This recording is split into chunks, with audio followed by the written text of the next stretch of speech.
વ્રજવાસીઓ ભગવાનની પાછળ પાછળ માં યશોદા પાગલ બનીને દોડે છે. ભગવાનથી એક વખત પાછું વાળું જોવાઈ ગયું. માં યશોદાની દશા જોઈને ભગવાને કાકાને કીધું, કાકા રથ ઉભો રાખો. ભગવાને રથ ઉભો રખાવી ફરી પાછા પ્રભુ નીચે ઉતર્યા છે. નીચે ઉતરી અને માં યશોદાના હાથ પકડી અને કહે છે કે માં, આમ અધીરા ન બનો, આપ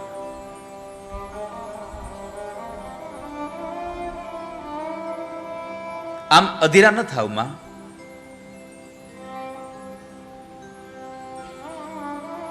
માં બે હાથ જોડીને ભગવાનને પ્રાર્થના કરીને કહે છે કે લાલા, આ તારી યશોદા તને કંઈક કહેવા માંગે છે. કહો માં, શું કહેવું છે?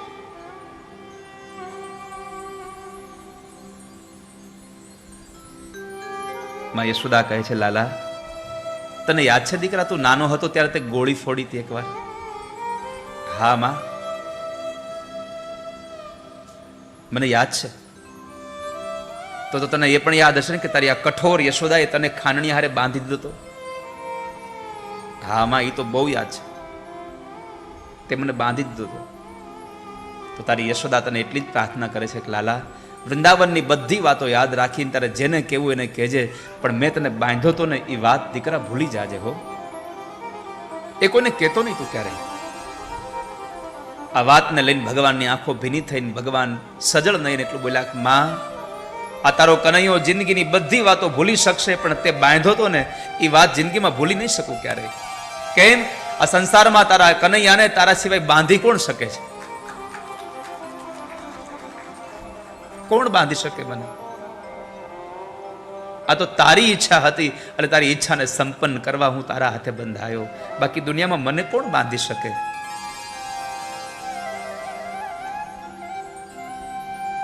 ભગવાન સજળ નહીં અને માના બે હાથના બાવડાઓ પકડીને કહે છે, માં, હવે રડતા નહીં હો, તમે અધીરા ન થશો. બસ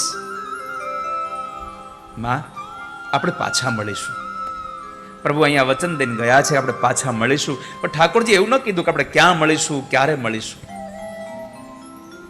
વચન આપી દીધું કે આપણે પાછા મળીશું. વ્રજવાસીઓ આ વચનના સહારે જીવા છો. કૃષ્ણ કહીને ગયો છે, પાછા મળીશું.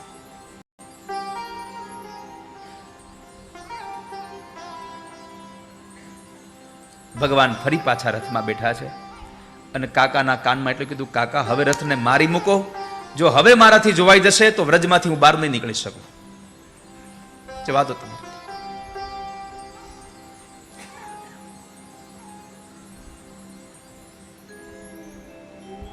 માનો પ્રેમ તો આટલો વાત્સલ્ય ભરેલો છે પેલા ભક્તો,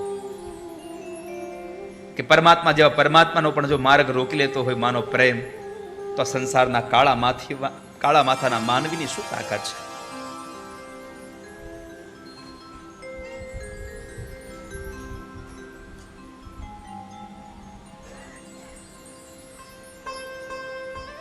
પણ નસીબવાન તો એ છે કે જેને માં છે.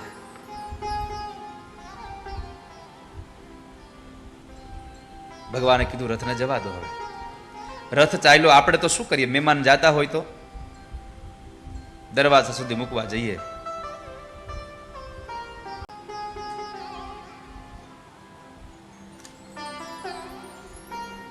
હવે કાગ બાપુએ કહ્યું છે કે તું ઝાપા સુધી એને વળાવવા જાજે.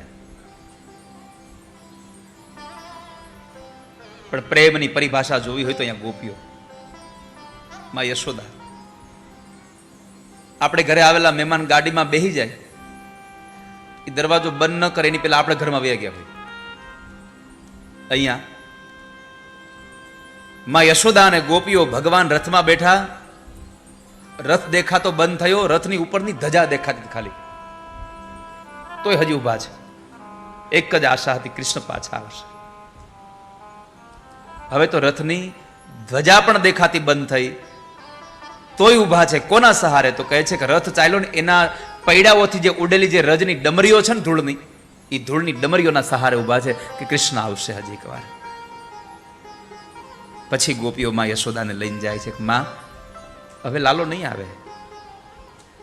બધા લોકો ફરી પાછા નંદ બાબાના આંગણે આવ્યા છે. બધા લોકો નંદ બાબાને ત્યાં જ બેઠા છે. માં ઓસરીમાં કોરે એક થાંભલીને ટેકો દઈને બેસી ગઈ છે.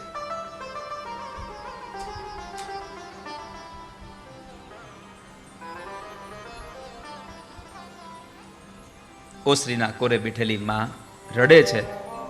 આખો દિવસ પસાર થયો, કોઈએ મોઢામાં એક પાણીનું ટીપું નથી નાખ્યું. પરમાત્માના વિયોગમાં સૌ નિર્જળા વિતાવે છે.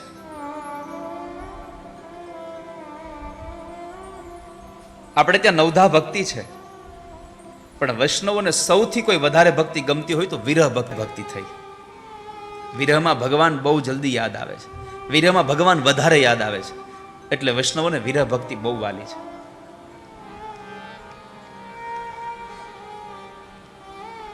ભગવાને માર્ગની અંદર અક્રૂર કાકાને દર્શન આપ્યા છે, જળમાં, યમુનાના જળમાં. મહાપુરુષો એવું કહે છે કે જ્યારે અક્રૂર કાકા પાણીમાં ગયા અને ડૂબકી મારીને, ત્યારે રથમાં હતા જે કિનારા ઉપર જે કૃષ્ણ હતા, એ કૃષ્ણએ એક જે સ્વરૂપ હતું એને ફરી પાછું વૃંદાવન પધરાવી દીધું. એટલે આજ પણ વ્રજના લોકો કહે છે કે કૃષ્ણ વૃંદાવનમાંથી ગયા જ નથી ક્યારેય.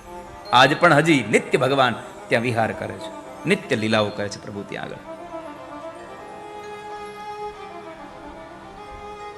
ભગવાને પોતાનું ઐશ્વર્ય બતાવ્યું. અક્રૂરજી પામી ગયા, રથ ભગવાનનો જતો રહ્યો. આ બાજુ સંધ્યાના સમયે એક ગોપીએ માને કીધું કે માં, તારા દીવડા ક્યાં છે, લાવને અંજવાળા કરું. માએ ગોપીને બેસાડી કીધું કે હવે આ દીવા નહીં થાય. કેમ? તો કહે છે દીવા તો હું એટલે કરતી હતી કે સવારનો સૂરજ ઉગે અને મારો કનૈયો ગાયોને લઈને જતો રહેતો ને, આખો દિવસ મેં લાલાનું મોઢું ન જોયું હોય, એટલે એનું મોઢું જોવા માટે થઈ અને સાંજે હું દીવા પ્રગટાવતી. પણ આ દીવો પ્રગટાવું તો મોઢું કોનું જોઈશ? આમ બોલીને યશોદા ફરી પાછા રડી પડ્યા છે.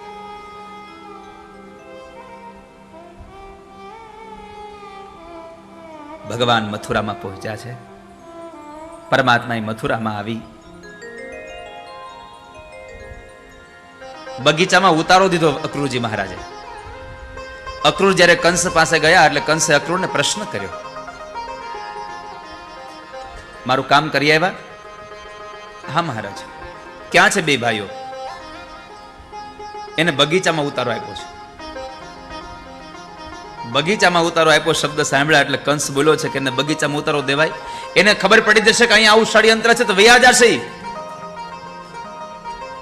અક્રૂરે પ્રાર્થના કરીને કીધું કે મહારાજ ક્રોધે ભરાતા નહીં, તો એક વાત કહું, બિસ્તરો તમે બાંધો, આવવા વાળો આવી ગયો છે, હવે જવાનું ટાણું તમારું થયું છે, હવે તમે તૈયારી કરો, ચાલો. અને જ્યાં સુધી મથુરામાં કંસ મરે નહીં ત્યાં સુધી કૃષ્ણ પરણે નહીં કોઈ દિવસ. પરમાત્મા બગીચામાં હતા, બગીચો જોયો. નંદ બાબાને કીધું બાબા બજાર જોવા જાય, મેળો જોવા જાય. કનૈયા જાજો પણ તોફાન નહીં કરીએ. શેઠની શિખામણ જાપા સુધી તોફાન નહીં કરીએ, જવા દો. બાબાએ શિખામણ આપી ગયા બધા. પણ આને લાગે જેવા બરાબર મથુરાની બજારમાં ચાલતા થયા, જ્યાં કંસનો જય જયકાર થતો હતો ત્યાં ગોવાળિયા બોલ્યા વૃંદાવન વિહારી લાલ કી. મથુરા વાળાના કાન ચમકા, આ વૃંદાવનનો વળી નવો કોણ આવ્યો? પણ અમુક વાતને પ્રસરતા વાર ન લાગે. અને અત્યારે તો આ વોટ્સએપ એટલું બધું ફાસ્ટ યુગ થઈ ગયો. મેં સવારમાં કહ્યું થોડી વાર પહેલા કે વોટ્સએપમાં તમે જુઓ, આપણા પાડોશીને હજી મૂળ ઘટનાની ખબર ન હોય ત્યાં તો પરદેશથી ફોન આવે, તમારા ગામમાં આમ થયું. ભલા ભક્તજનો, પુનઃ મારી પ્રાર્થના છે, લોકોનું નુકસાન કરે, સમાજનું નુકસાન કરે એવા મેસેજને કોઈ દી ફોરવર્ડ ન કરવા. ક્યારેય તમારું સારું કરે એને સેવ કરી રાખવા, બધાનું સારું કરે એને ફોરવર્ડ કરી દેવા, અને કોઈનું પણ ખરાબ કરે એવો હોય એને ડિલીટ કરી દેવો. જીવનનો નિયમ રાખજો. આખા ગામમાં વાત પ્રસરી ગઈ કે પેલા નંદ યશોદાનો દીકરો આવ્યો છે, અને મથુરાની સ્ત્રીઓ તો પાગલ બની હો કનૈયાને જોવા માટે. જેમ જાન આવે વરઘોડો ચડે અને બજારમાં વરઘોડો નીકળ્યો હોય તો કેમ બેનો અગાશી ઉપરથી જોવે, ઓલી બારીઓમાંથી ડોકા કાઢે. એમ બધી મથુરાની સ્ત્રીઓ ઝરૂખામાં આવ્યા ઉભી રહી ગઈ છે. જેવી ભગવાનની ટોળી નીચે નીકળે એટલે ઉપરથી કોઈ દૂધ નાખે, કોઈ દહીં નાખે, કોઈ માખણ નાખે છે. બધાના કપડા બગાડ્યા. એક ગોવાળીએ કીધું, કનૈયા મેળો કરવા જાવ ને આવા મેલા કપડે જવાનું, કઈક કપડાનું કઈક વ્યવસ્થા કરને. ભગવાન કે એલા હું પહેલી વાર જ શહેરમાં આવ્યો છું, મને ખબર નથી અહીંયા ક્યાં શું આવ્યું, મને ખબર નથી. પણ ત્યાં બરાબર રાજનો ધોબી કપડાનું પોટલું લઈને જતો તો રાજમાં દેવા. ભગવાને કીધું હાલો વ્યવસ્થા થઈ ગઈ લાગે છે, હાલો. ભગવાન પાસે ભગવાન ગયા ધોબી પાસે. ધોબીને જઈને કીધું, ધોબી કાકા નમસ્તે, આ મારા મોટા ભાઈ દાવ અને હું એનો નાનો ભાઈ કનૈયો, નંદ યશોદાનો છૈયો, અમે વ્રજથી આવ્યા. આ તમારા ગામની સ્ત્રીઓએ કપડા બગાડ્યા, જરા કપડા આપો ને. ધોબી જરા કાને બેરો હતો. ધોબી કીધું, શું કીધું, જરા જોરથી બોલ, સંભળાનું નહીં. ભગવાને આની આ વાત જોરથી કાનમાં કીધી ને તો ધોબી પાછું બોલ્યો, જરાક ધીમે બોલ, હાવ બેરો નથી હું, ઓળખો તને. ગોપીઓના ઘરના માખણ ચોરતો તો ચોર ઈ તું જ ને, સ્ત્રીઓના કપડા લઈ લેવા વાળો તું જ ને. ગામડાના ગવાર અભણ પહેલી વાર આવ્યા લાગો શહેરમાં. ભગવાન કઈ હોવે પહેલી વાર, 11 વર્ષ ને 52 દિવસે નીકળો છું બારો. ભગવાનને 2-3 શબ્દો એવા કીધા. ભગવાનને થયું આની ભાન ઠેકાણે લાવી પડશે. ભગવાને ઉપાડીને એક થપાટ મારી, ધડથી મસ્તક જુદું કરી દીધું. ધોબી મરાયો, પોટલું પડ્યું. ગોવાળિયા તો બધા ભગવાનની સામે ચોટી જ ગયા આમને કે કનૈયા કર્યું શું ત્યાં.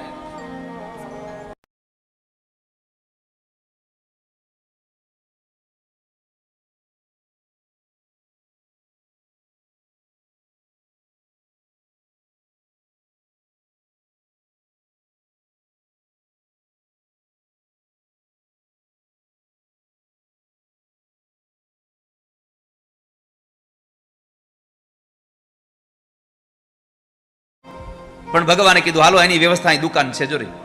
દરજી કાકાની દુકાને ગયા. દરજીને જઈને કહ્યું, દરજી કાકા નમસ્તે.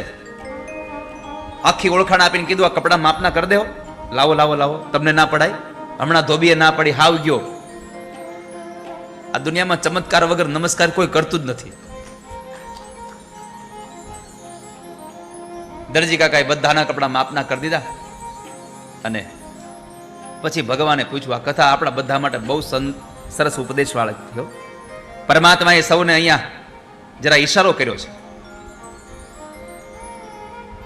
દરજી કાકાને પૂછ્યું, દરજી કાકા કેટલા પૈસા આપવાના? હવે દરજીને હુડી વચ્ચે હોપારી થઈ કે આટલો મોટો માણસ છે, આની પાસે પૈસા મગાય. એટલે દરજીએ જરા વિવેક કર્યો કે હવે તમારે થોડા પૈસા દેવાના હોય, રહેવા દો ને, બધું ચાલ્યા કરે. ભગવાને કીધું, ના, જેવડું કામ એવડા પૈસા આપી જ દેવા પડે, કોઈની પાસે મફતમાં કામ કરાવવું નહીં. જેટલું કામ એટલા પૈસા. ભગવાને આ સંદેશો આપ્યો છે, જેટલું કામ એટલા પૈસા. સાથે એ પણ કીધું છે કે જેટલું કામ હોય ને એટલા જ લેવા. મહાપુરુષો ને શાસ્ત્રો સંમત છે કે તમારો જેટલો યોગ્ય નફો છે એટલો લ્યો તો બરાબર છે, પણ યોગ્ય કરતા વધારે નફો લ્યો તો એ પણ પાપ છે. એને પણ પાપ કહ્યું છે. દરજી કાકાને કીધું તમારે પૈસા તો લઈ લેવા પડશે. દરજી કાકા હિસાબ કરીને કીધું કે કુર્તાનો આનો ને પાયજામાના 2 આના આપી દો. ભગવાને બધાના પૈસા આપી દીધા.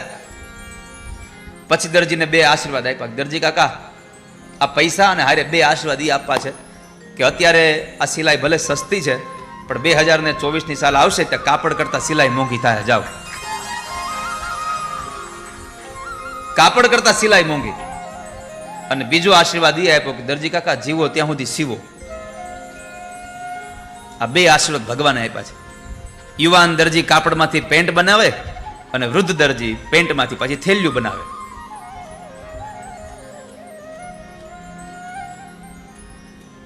ત્યાંથી નીકળ્યા. સુદામા નામના માળી પાસેથી ભગવાને માળા લીધી છે. કપડા સારા રાજના પહેર્યા, રાજની માળાઓ પહેરી, પણ ગામડાનો એક અભણ ગોવાળિયો ભગવાનને કહે છે, કનૈયા સારા નથી લાગતા આપણે. ભગવાન કે હવે તને શું ખૂટે છે? આ રાજના કપડા પહેર્યા, રાજની માળા પહેરાવી, તોય તને હજી ખૂટે છે? કને ગોવાળ કહે છે, હા ખૂટે છે. શું? કપાળમાં ચાંદલા નથી. કપાળમાં ચાંદલા નથી કર્યા. જુઓ આ ગામડાના અભણ કેવા કે આને ભણેલા કેવા. ભણેલાને ચાંદલો કરવા જાય ના પડે, રેવા જો, કપાળ બગડે છે.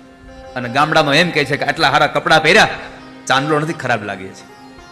આજ મારી પ્રાર્થના છે દ્વારિકાની આ પાવન ધરતીમાંથી, વ્યાસપીઠથી આપ સૌને પ્રાર્થના છે કે તમે જો સનાતન ધર્મના આશ્રિત હોવ તો એટલી વાત માનજો કે સવારે ઘરમાંથી નીકળો ને ત્યારે તમારા કપાળમાં કાં તો કંકુનો ચાંદલો હોવો જોઈએ, કાં ચંદનનો ચાંદલો હોવો જોઈએ, અને કાં તો ભસ્મનો ચાંદલો હોવો જોઈએ. પણ તમારા કપાળમાં ચંદન વગરનું એ કપાળ લઈને બહાર ન નીકળતા.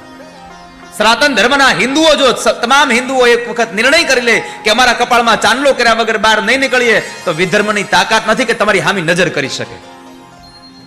જુઓ અન્ય સંપ્રદાયો પોતાના ધર્મના પ્રતીક ગમે એવી અવસ્થા હોય એને નથી છોડતા. અને આપણે કેટલાય ગાંવ છેટું રાખીને પછી ગામમાં ચોરે બેહીને વાતો કરીએ છીએ. ધર્મને હાનિ બહુ થાય છે. તું ચાંદલો કરતો થઈ જા. હિન્દુનો ધર્મ છે માથામાં શિખા રાખવી, કપાળમાં ચાંદલો કરવો, ડાબા ખંભે જનોય પહેરવી, પણ જનોય અને શિખા ન રાખી શકો તો કાંઈ નહીં, પણ કપાળમાં ચાંદલો તો કરો. જે ભગવાનના મંદિરમાં ઇલેક્ટ્રિક નગારા નાખી દેવા પડ્યા છે ત્યાં સાંજે મંદિરે જવાનું તો ચાલુ કરો. મંદિર મોટા મોટા બનાવો છો પણ પછી ત્યાં કોઈ જતું નથી. માટે મારી પ્રાર્થના છે ઘરેથી ચાંદલો કર્યા વગર નીકળશું નહીં ક્યારે. પ્રભુને યાદ કર્યા વગર નીકળશું નહીં ક્યારે ઘરમાંથી. ઘરમાંથી બહાર નીકળો ને, ગમે તે કામ માટે ઘરમાંથી નીકળો ત્યારે 3 વખત તમારે શબ્દ બોલવો, નારાયણ નારાયણ નારાયણ.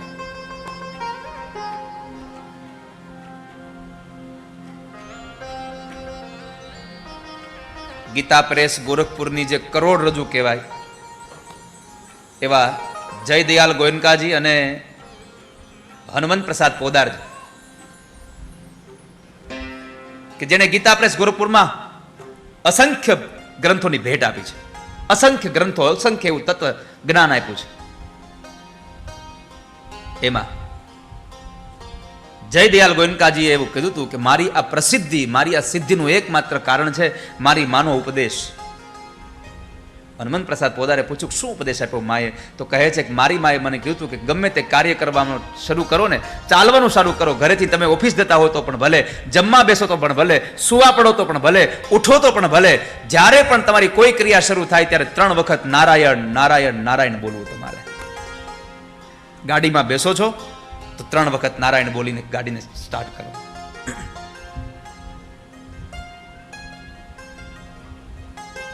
કુબજા પાસેથી ભગવાને ચંદન લીધું, એક થોડુંક ચંદન લીધું.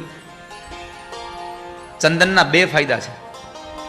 તમને સુંદર પણ બનાવશે અને તમને શીતળ પણ બનાવશે. કપાળમાં ચાંદલો કરવાથી શીતળતા મળે છે અને કપાળમાં ચાંદલો કરવાથી સુંદરતા મળે છે. ભગવાને કીધું મને જે સુંદર બનાવે એને કદરૂપું રહેવા દો. ભગવાને પગથી પગના અંગૂઠા દબાવ્યા અને હાથથી હાથ પકડીને એક મચરકી મારી આકાશમાંથી અપ્સરા ઉતારે એવું રૂપ ભગવાન આપ્યું. કેમ? કોઈનો ભાર ન રાખે મુરારી, વ્યાજ સહિત પાછું આપે વનમાળી. થોડા ચંદન કારણે મેં રૂપ આપ્યાય પાર, અર્જુન સુનો ગીતા સર, પાંડવ માનજો નિર્ધાર. કોઈનો ભાર ન રાખે મુરારી, વ્યાજ સહિત આપે વનમાળી. પછી પરમાત્મા ત્યાંથી ગયા. ધનુષ યજ્ઞ ચાલતો હતો ત્યાં જઈને પરમાત્માએ ધનુષ્યને તોડ્યું છે. હાહાકાર મચી ગયો, કારણ કે ધનુષ યજ્ઞનો નિયમ હોય છે કે યજ્ઞ સમાપન ન થાય એના પહેલા ધનુષ્યને કાંઈ થાય તો યજમાનનું અહિત થઈ જાય. આ વાતના સમાચાર જ્યારે કંસને મળ્યા તો હજી સમજતો નથી. કારણ વિનાશ કાળે વિપરીત બુદ્ધિ. નકર બ્રાહ્મણોએ કીધું કે ધનુષને કાંઈ થાય તો તમારું કલ્યાણ નહીં થાય. પણ ઘણા બધા આવા હોય, સમજે નહીં. એટલે વડીલો કહે છે વાયરા નો રે ની પછી હાયરા રે.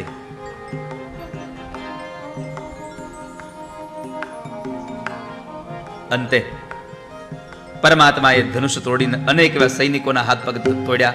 આ વાતની ખબર કંસને પડી ભગવાન તો તૂટેલા કપડા હતા ને એ પાછા નંદ બાબા પાસે આવ્યા, નંદ બાબાની આંખો ફાટી ગઈ. આ જે કપડા પહેરી ગયો તો એ છે નહીં, પાછો લઈ આવ્યો તો પાછા હાજા નથી. ત્યાં બરાબર કંસના બે સૈનિકો આવી નંદ બાબાને કીધું કે નંદ બાબા જરાય ચિંતા કરતા નહીં હો, આ તો છોકરાઓ છે આવું કર્યા કરે. એને એમ કે ભાઈ આજા હે.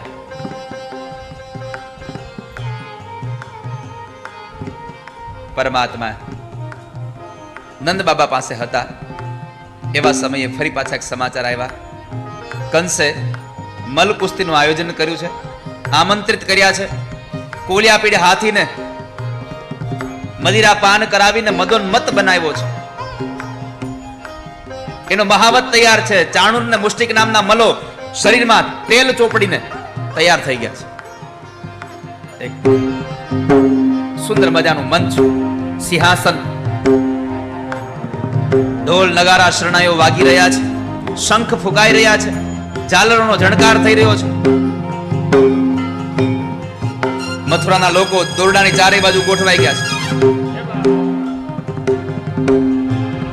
અને ત્યારે બે ભાઈઓને આમંત્રણ મળ્યું.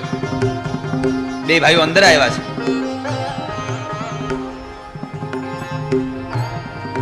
કંસના એક ઈશારે કોલિયા પીઠ હાથીને લઈને મહાવત દોડતો આવે છે.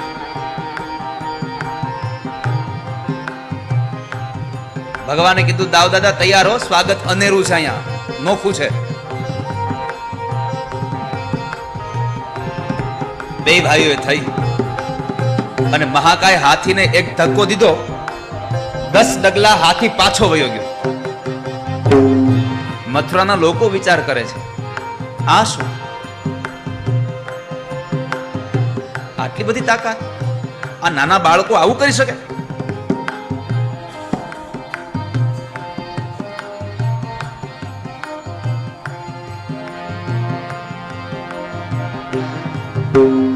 થોડી વારમાં તો બે ભાઈઓએ હાથીના દાંતને મૂળમાંથી ખેંચી ધરાશાયી કર્યો. એને માર્યો, મહાવતને માર્યો.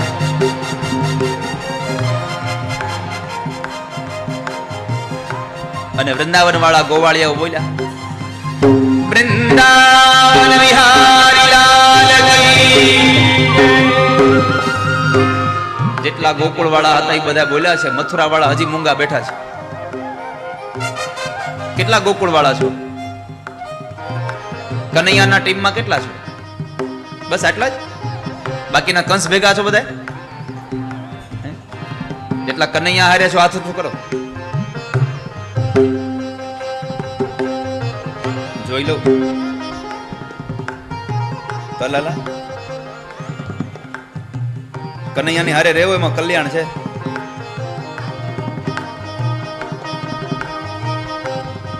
તમે કદાચ હાથ ઊંચો કર્યો હશે, નહીં કર્યો હોય, મને દેખાય નહીં દેખાય. મેં પૂછ્યું કનૈયા હારે કોણ કોણ છે? જેટલાએ હાથ ઊંચો કર્યો એની હાજરી ઉપર પુરાઈ ગઈ છે. બાકી યાદ રાખજો. હવે એના વિરોધમાં ગયા, એના ક્યાંય